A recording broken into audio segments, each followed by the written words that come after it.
Hai semua, jadi hari ini aku lagi ada di Keraton Yogyakarta. Bersumber dari website keratonjogja.id, cikal bakal Keraton Yogyakarta berdiri dari tanggal 13 Februari 1755. Sejarah mencatat bahwa pada akhir abad ke-16 terdapat sebuah kerajaan Islam di Jawa bagian tengah selatan bernama Mataram. Kerajaan ini berpusat di daerah Kota Gede, sebelah tenggara kota Yogyakarta saat ini, kemudian pindah ke Karta, Pleret, Kartasura, dan Surakarta. Lambat laun, kewibawaan dan kedaulatan Mataram semakin terganggu akibat intervensi Kompeni Belanda. Akibatnya, timbul gerakan anti penjajah di bawah pimpinan Pangeran Mangkubumi yang mengobarkan perlawanan terhadap Kompeni beserta beberapa tokoh lokal yang dapat dipengaruhi oleh Belanda seperti Patih Pringgalaya. Untuk mengakhiri perselisihan tersebut, dicapai Perjanjian Giyanti atau Palihan Nagari. Perjanjian Giyanti yang ditandatangani pada 13 Februari 1755 menyatakan bahwa kerajaan Mataram dibagi menjadi dua, yaitu Kasunanan Surakarta Hadiningrat dan Kasultanan Ngayogyakarta Hadiningrat.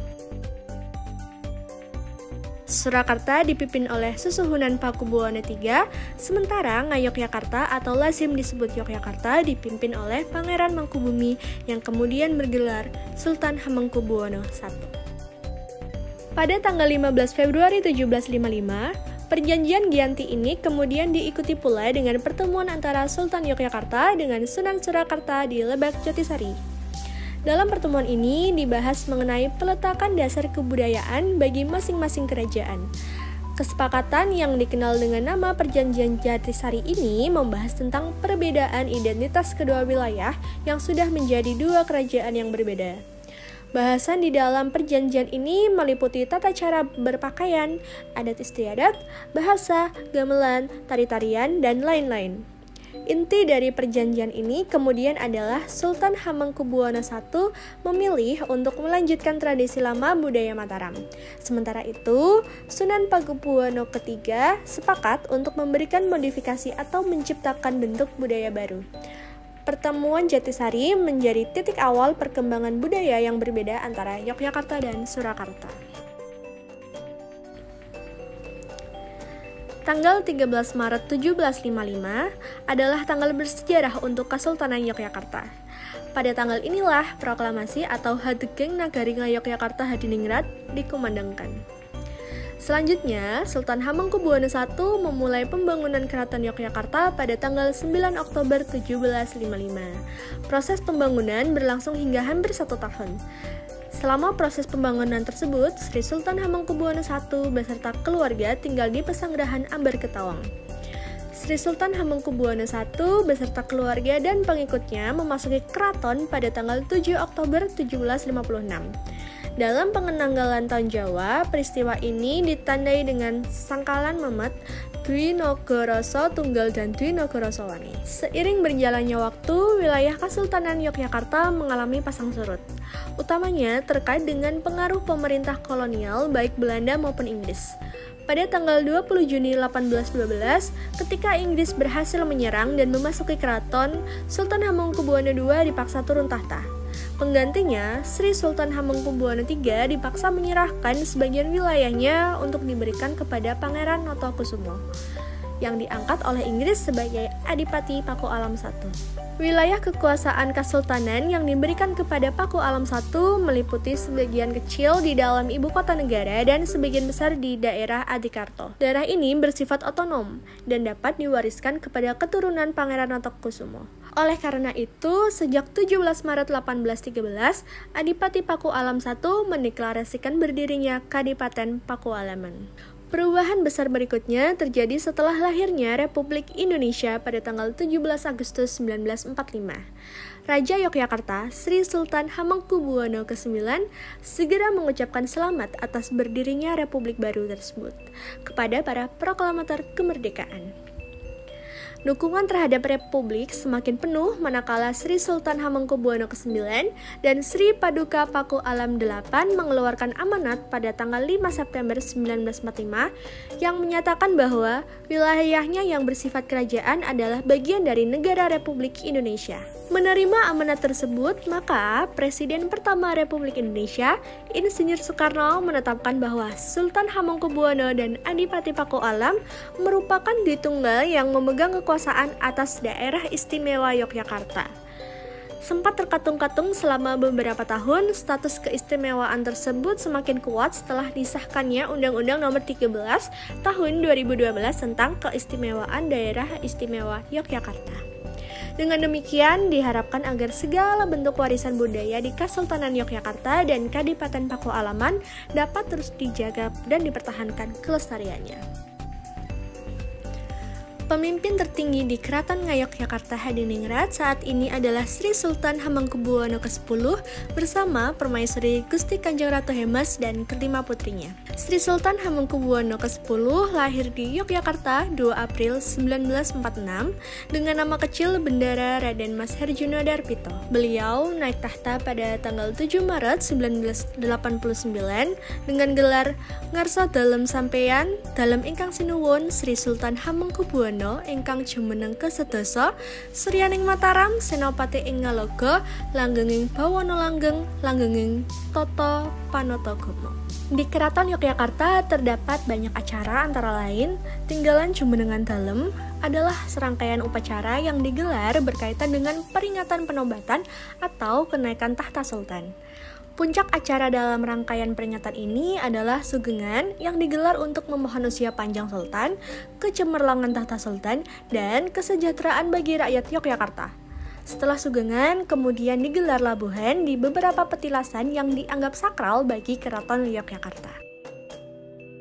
Selain upaya untuk berdoa memohon keselamatan, upacara labuhan baik di gunung maupun tepi laut juga untuk melaksanakan tugas sultan untuk selalu menjaga keselarasan alam. Hamemayu Hayoning Bawono. Labuhan berasal dari kata labuh yang artinya membuang, meletakkan, atau menghanyutkan. Maksud dari labuhan ini adalah sebagai doa dan pengharapan untuk membuang segala macam sifat buruk. Pada pelaksanaannya, Keraton Yogyakarta melabuh benda-benda tertentu yang disebut sebagai ubarampe labuhan. Ubarampe labuhan yang akan dilabuh di tempat-tempat tertentu atau yang disebut petilasan, beberapa di antaranya merupakan benda-benda milik sultan yang bertahta. Lalu ada upacara untuk memperingati Isra Mi'raj dengan jasa peksi burak. Dalam rangka memperingati peristiwa Isra Mi'raj yang jatuh pada tanggal 27 Rejab tahun Jawa, Keraton Yogyakarta mengadakan hajat dalam Yoso Peksi Buruk. Yoso berarti membuat atau mengadakan, peksi adalah burung, burak adalah buruk, makhluk yang diyakini menjadi kendaraan Nabi saat melakukan Isra Mi'raj. Hajat dalam ini diawali dengan membuat peksi buruk, pohon buah, dan 4 pohon bunga. Lalu acara di Keraton Yogyakarta yang lainnya adalah Garebeg. Garebeg merupakan salah satu upacara penting di Keraton Yogyakarta yang bisa disaksikan dan diikuti oleh masyarakat umum. Dalam 1 tahun Jawa, Keraton menggelar 3 upacara Garebeg. Garebeg Sawal pada tanggal 1 Sawal atau Idul Fitri, Garebeg Besar pada tanggal 10 Besar atau Idul Adha, dan Garebeg Mulut pada tanggal 12 Mulut atau Maulid Nabi. Pada ketiga garebeg tersebut, Keraton mengeluarkan gunungan sebagai simbol sedekah sultan kepada rakyat. Gunungan tersebut kemudian dibagikan kepada masyarakat yang hadir. Lalu ada acara Numplak Wajik. Numplak Wajik merupakan upacara yang menandai dimulainya proses merangkai gunungan, simbol sedekah raja kepada rakyat. Nantinya, gunungan tersebut akan diarak dan dibagikan kepada warga pada upacara Garebeg. Lalu selanjutnya ada acara Pisawanan Garebeg Mulut Dal. Betak dan Pisawanan Garebeg Mulut Dal adalah 2 upacara yang tidak terpisahkan satu sama lain. Keduanya hanya diselenggarakan tiap 8 tahun sekali, tepatnya pada tahun Dal. Dal adalah nama salah satu tahun dari siklus 8 tahunan atau windu pada sistem penanggalan Jawa. Dalam bahasa Jawa, betak berarti menanak nasi, sedangkan pisawanan berasal dari kata sowan atau menghadap yang memiliki arti sebagai pertemuan menghadap raja. Lalu di keraton juga ada acara untuk memperingati malam Lailatul Qadar. Tiap bulan puasa atau Ramadan, Keraton Yogyakarta selalu mengadakan acara Malam Selikur. Malam Selikur diadakan untuk menyambut malam Lailatul Qadar. Acara ini merupakan bagian dari kegiatan Kesultanan Yogyakarta sebagai kerajaan Islam untuk senantiasa menyebarkan ajaran Islam di tengah masyarakat Jawa. Malam Selikur atau kadang dikenal juga dengan selikuran diyakini telah ada sejak awal penyebaran agama Islam di tanah Jawa. Tradisi ini diperkenalkan oleh Wali Songo sebagai metode dakwah Islam yang disesuaikan dengan budaya Jawa. Ada yang mengartikan selikur sebagai sing linuweh ing tafakur. Tafakur berarti usaha untuk mendekatkan diri pada Allah, sehingga sing linuweh ing tafakur dapat diartikan sebagai ajakan untuk lebih giat mendekatkan diri pada Allah. Sekaten merupakan hajat dalem yang hingga saat ini rutin dilaksanakan Keraton Yogyakarta dari tanggal 5 sampai dengan tanggal 12 Mulud atau Rabiul Awal. Sekaten diselenggarakan untuk memperingati kelahiran Nabi Muhammad SAW. Ada pendapat yang menyatakan bahwa sekaten berasal dari kata sekati. Sekati merupakan seperangkat gangsa atau gamelan yang diyakini berasal dari Majapahit yang kemudian dimiliki oleh Kerajaan Demak dan dibunyikan selama pelaksanaan sekaten. Pendapat lain menyatakan bahwa sekaten berasal dari kata syahadatain yang merupakan kalimat untuk menyatakan memeluk Islam. Selain acara-acara khas dari Keraton Yogyakarta, terdapat berbagai macam budaya lainnya seperti gamelan, musik tradisional, tari-tarian, lalu ada benda-benda pusaka juga yang terdapat di Museum Keraton saat ini.